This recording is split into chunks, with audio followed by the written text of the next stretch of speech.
Welcome into the In the Money podcast for Kentucky Oaks Day, Friday, May the 5th. Tom Leach, along with Keeneland's Director of Mutuals and Simulcasting, Jim Goodman, to take a look at a stakes-laden card. Really good card, too. Some great betting races. Hopefully the weather doesn't compromise the entry list too much, Jim. And we'll start in the 5th race with the Grade 1 La Troyenne for older fillies and mares going 2 turns at a mile and a 16th. And some deep fields in here. Who did you land on? Yeah, I tried to find some mutters, but, we're handicapping a couple of days out, so you can't tell. It looks like it is going to be a possibly an off track, but I just went ahead and tried to pick the best horses because this, a couple of days out, it's kind of hard to predict the weather. Finest City, coming from the West Coast for Mike Smith, coming out of the Santa Margarita, lost to Valley Dory. She's not in this race, and if she was, I think she'd be 2-5. So I think Finest City is going to be a deserving favorite. Almost never runs out of the 90 buyers. Don't know if she'll transfer that form to Churchill, first time out of California, but she looks like the real deal, and I think that she's well suited here for the La Troyenne to get her first Grade 1. She's got a couple of Grade 2 wins, but no Grade 1s. Streamline for Brian Williamson and Chris Landeris, I think, has a shot as well. And the others look pretty evenly matched. Maybe Big World for Giroux, for Tom Amos, and Paid Up Subscriber for Chad Brown. You always got to put Chad Brown in, even though this is not a turf race. But I think Finest City would be my pick in the La Troyenne. I'm going to try to beat her with Paid Up Subscriber. She's 3 for 3 at Churchill, and then really 2 nice works since that comeback race. So the way she's working, she's going to improve off that comeback, and that was a good field that she ran against in the Madison at Keeneland. So I'm going to try Paid Up Subscriber, and then key her in exactas with Finest City. Go Maggie Go. I know they thought highly of that filly last year in the Romans barn, so I'm going to guess they're going to have her cranked for a good effort first time out. Streamline and Romantic Vision I thought I would throw in as well, just as a horse that's improving, but she's got some work still to do. But since she is improving, I throw her in as well. But I'm going to key all the exactas around Paid Up Subscriber to finish first or second. The 6th race is the Grade 2 Ali Sheba. Same distance, and it's the boys 4 and up. And I'm taking Baffert in here.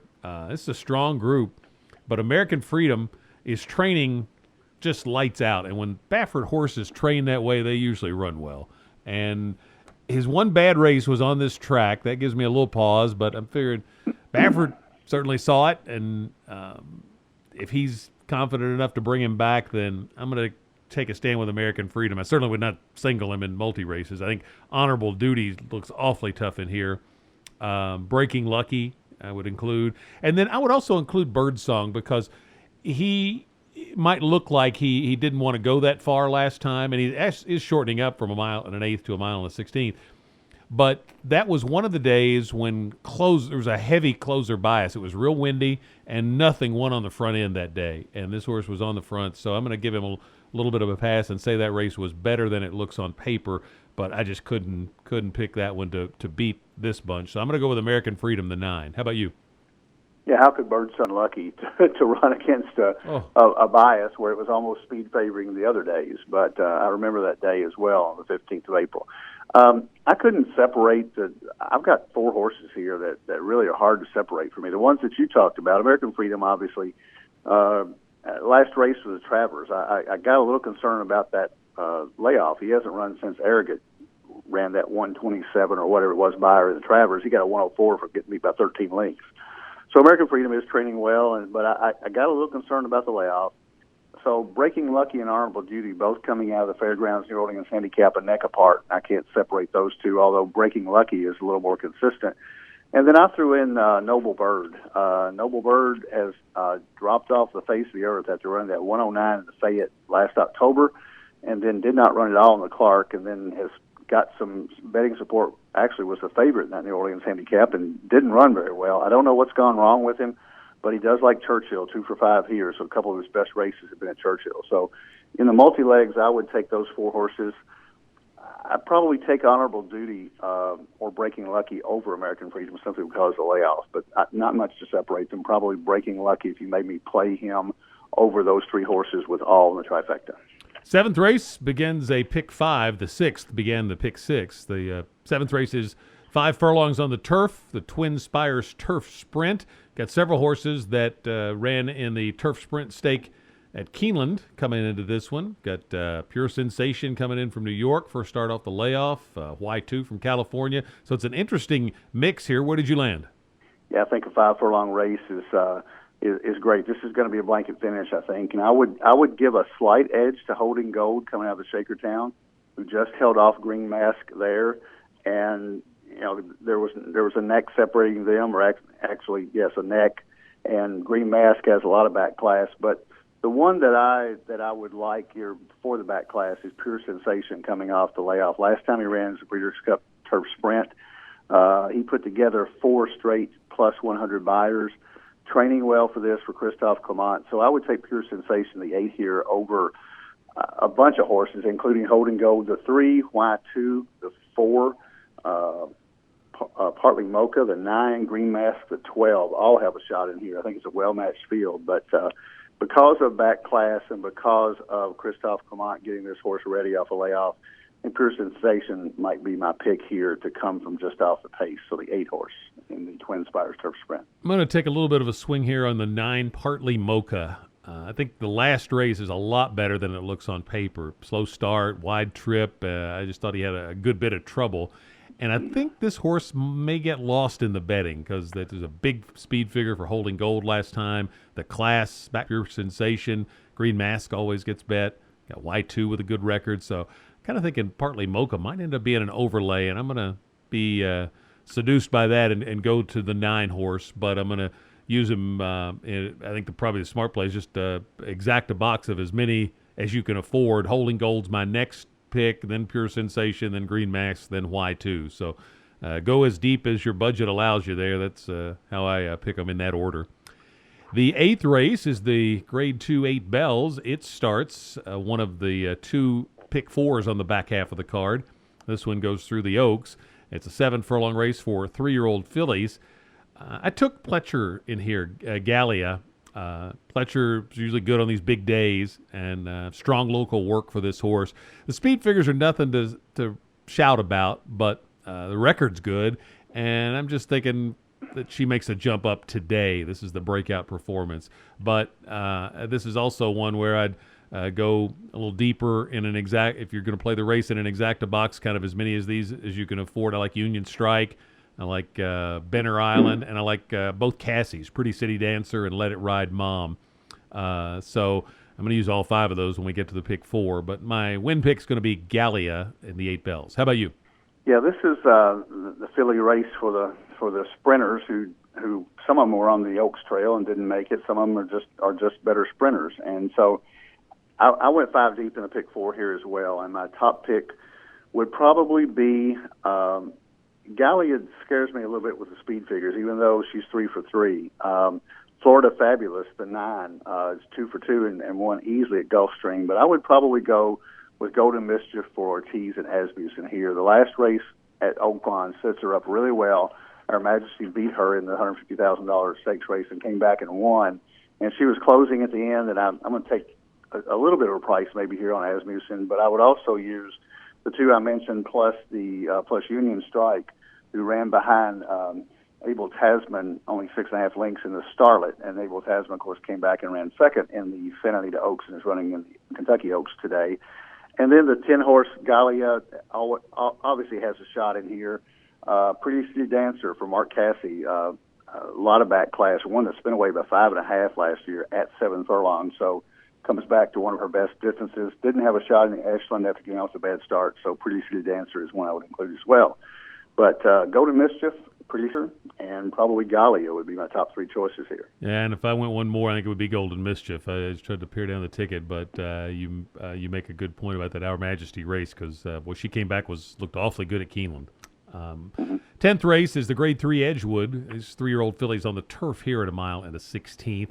La Coronelle would certainly be the favorite if she goes. They're talking pretty strongly about running her on Saturday against the boys. So if she stays in this race, I would go with her. I loved her last time, but I'm going to expect that she goes against the boys. And so I'm going to go to Proctor's Ledge who finished behind her last time, was third, had tons of trouble early and late, and the previous race was very impressive. And I think this horse, if he can, or if she likes the less than firm turf that she figures to get on Friday, I think she's going to run big. Chad Brown's got the 4-horse, India Mantuana. You got to use him, I think. Journey Home, I thought could improve for Motion. Sweeping Patty for Romans. I know they've always had a high opinion of that one. Dream Dancing, La Cornell stablemate. She's good enough to win it. If you wanted to go one more, I'd say maybe Purely a Dream for McPeak. How about you?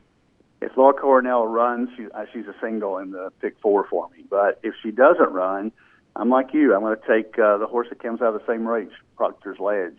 I think she was much the second best there. She wasn't going to beat La Cornell that day, but she was certainly going to get second if she hadn't got stopped. And somebody who had a rather large exacta with those two that didn't cash because of that, and Morticia beat her by like a head. Still weeping over that. I think she comes back. Pardon me? Still weeping over that. Yeah, I thought you were. And she should have been second easily. Yeah, she should have. And she was almost 8-1 behind La Cornell was better than 3-1, so it would have been a nice little exacta. Sorry to remind you of that, but I think she's the second best filly in here, and I think if La Cornell scratches, it's between her and Dream Dancing, and I think Cassie's barn is thinking that, okay, I can run La Cornell against the boys, she's that good, and Dream Dancing is good enough to win this. So she also she was 7 wide in that race in the Appalachian. So the horses coming out of the Appalachian, I think, are the best here. So La Cornell, if she runs, if not, I would go too deep with Dream Dancing and with Proctor's Ledge, the 7. Brings us to the 11th race, the Grade 1 Kentucky Oaks, mile and an eighth for 3-year-old fillies. Who gets the call, Jim, for you? Well, I'm amazed by Paradise Woods. That run in the Santa Anita Oaks is just stunning. And if she runs back to that race, if she brings her race here from the West Coast, they're all running for second. Nobody else is even close to a triple-digit buyer. That was almost too good to be true. But she's been training well. Mandela's higher on her, so I think she's the real deal. But I think that Wayne Catalano's filly in here, Farrell, is also the real deal. But there's a huge difference in the speed figures, and sometimes fairgrounds horses don't get enough credit. I talked to Wayne over at Keeneland, and he would have liked to have brought her to Keeneland to run, but the owners wanted to stay in fairgrounds, and she swept those 3 filly races down there. She's training lights out. He's really thrilled with her, and I think she's the second best filly. And if Paradise Woods doesn't bring a race with her, I think Farrell's got a shot to win it. Miss Sky Warrior coming out of New York, run by 13 lengths in the Gazelle for Kelly Breen. Paco Lopez is going to get this one on the lead and go as far as she can go. And then Daddy's Little Darling is a horse that I keep waiting for her to break out, and she keeps drawing outside posts. So she's in the 12 hole here. She was in the 11 hole in the Breeders' Cup Juvenile Fillies and the 14 hole in the Alcibiades, and she almost won the Alcibiades from the 14 hole. She got beat by half a length. I thought she was the best in the Ashland. I think she's got a shot here to Price, so if the West Coast filly doesn't bring her best game. But Paradise Woods would be my top choice, and then Farrell, Miss Sky Warrior, and Daddy's Little Darling bringing up a spot, perhaps running for second behind the filly from the West Coast. I'm with you on Daddy's Little Darling as a dangerous price horse to hit the board in here for your gimmicks. So definitely take a long look at her. I think she runs her lifetime best race. Is just, will that be good enough? But I like Paradise Woods a lot. Her win in the Santa Anita Oaks reminded me of Winning Colors blowing out the Santa Anita Oaks, and she came out of that to win the Santa Anita Derby and the Kentucky Derby.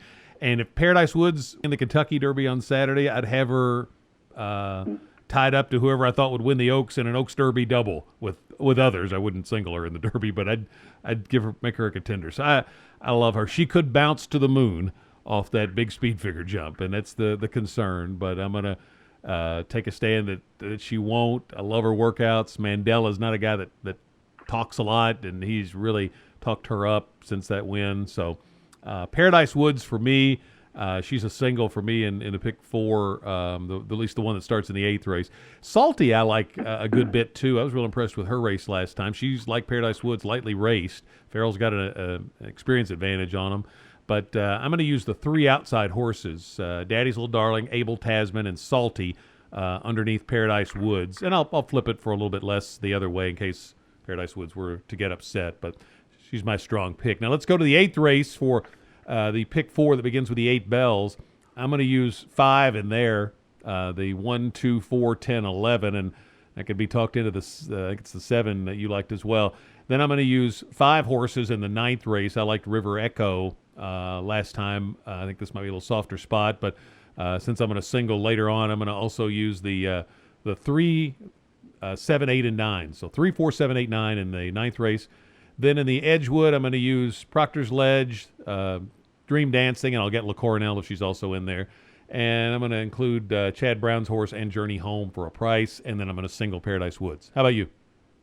I'm going to single in the 3rd leg. I'm going to take a deeper shot in the Oaks, just thinking that she might not bring her best game. But I'm going to go in the 1st leg. We talked about the 8 bells with 2, 4, 7, 9, 10. That's Union Strike, Pretty City Dancer, Golden Mischief, my top choice, Florida Fabulous, and Gallia. And then in the 9th race that we didn't talk about, 1, 3, 4, 7, 12. Naval Gazer, Take You to the Streets, River Echo would be my top choice, as I agree with you. Tom's Détat is interesting for Al Stahl coming out with 2 straight wins. And then the 12 horse is Goatstown for Wayne Lucas. So 1, 3, 4, 7, 12. Then if La Cornell runs, I single her. If she doesn't run, I'm probably going to go ahead and single Proctor's Ledge, possibly use Dream Dancing for a bigger ticket. And then in the Oaks, if I single, I'm going to go way deep in the Oaks. I'm going to take 4, 7, 8, 10, 12, 13, 14. So Paradise Woods, Farrell, Sailor's Valentine, the Ashland winner, Miss Scott, the 10, and then the outside horses, Daddy's Little Darling, the 12, Abel Tasman, the 13, and Salty, the 14 for Mark Cassie. So I would go 5 by 5 by single by 7 if my single comes true in the 3rd leg. So we're also going to do the late pick 4 that starts in the 10th. And on this ticket, I'm going to use the 7, the 1, and the 4, the Chad Brown filly. So I'm going to cut it to 3 on this one because I'm going to also use Salty in the Oaks along with Paradise Woods. Then I'm going to use 4 horses in the 12th. I like American Cleopatra for Baffert, but I'm also going to throw in the 4, 5, and 10. And then in the last leg, McCormick and Our City, I kind of like those about the same. But this is going to be less than firm turf, and I don't want to get too narrow here, so I'm going to include the 4, 10, and 11 as well. 4, 5, 7, 10, 11 in that last leg. I want to go as deep as I can afford in there. How about you? We did not talk about this, but your last leg is almost exactly the same as mine. So in the 1st leg, which is the 9th race, I'm going to go... No, it's 10th race. 10th race, yeah. 10th race, okay. Let me go back to my notes here. All right. 10th race is, I'm going to use... Proctor's Ledge, the 7, and Dream Dancing, the 1, assuming La Cornell does not run. And then in the Oaks, I'm going to use the same horses we talked about, the 4, 7, 8, 10, 12, 13, 14. Then I'm singling Friend of Liberty in the 12th race. I think she has a double fig edge, 81, 82 buyer last 2 times. And although, American Cleopatra's got a lot of backlash with the breeding, it hadn't been out since October, I think Friend of Liberty with that warm-up race at Oaklawn really sets up well here. So I'm going to single her and then go with the same horses you have, the 4, 5, 7, 10, 11, which is Kitten's Gold, McCormick, Our City, Big Exchange, and Long Night. I'm also going to throw in Rolling Smoke for Rusty Arnold for 1. So that would be 2 horses by 7, by single, by 6 for $84. That's your get-out pick 4. And if you are not fortunate enough to have Derby tickets, you can come out to Keeneland. The Hill is open for tailgating up there. I think all the dining rooms are sold out, but there's plenty of opportunity to hang out in the paddock or watch on the infield tote board or on the big screen there above the paddock. So it's a great way to spend Derby Day. People get dressed up just like they do at Churchill Downs, and it'll be a lot of fun. You go to Keeneland.com and get all the details. I think it's a $5 admission. Oaks Day, it's free, and parking's free. Yes, and Red Mile is also open both days. So Red Mile does have some seats available in the clubhouse, and we just put 8 brand new 65-inch TVs in there. So it's going to be a nice buffet, and I think it's $50 for the day, and you can spend all day in there. And it's a very comfortable area, Red Mile, easy to bet, easy in and out parking, and you can go to instant racing after it's over with if you don't win money on the Derby. So you can spend all Derby Day at Red Mile for us as well. So but Keeneland is a a great spot to be. And I want to remind everybody, we do not have drive-through wagering at the horse park this year. We do have drive-through wagering at Keeneland, and it opens at 8 o'clock on Friday and 7 o'clock on Saturday. Best of luck with your Oaks Day. We'll be back with another podcast for Kentucky Derby Day. This is the In the Money podcast for KeenelandSelect.com.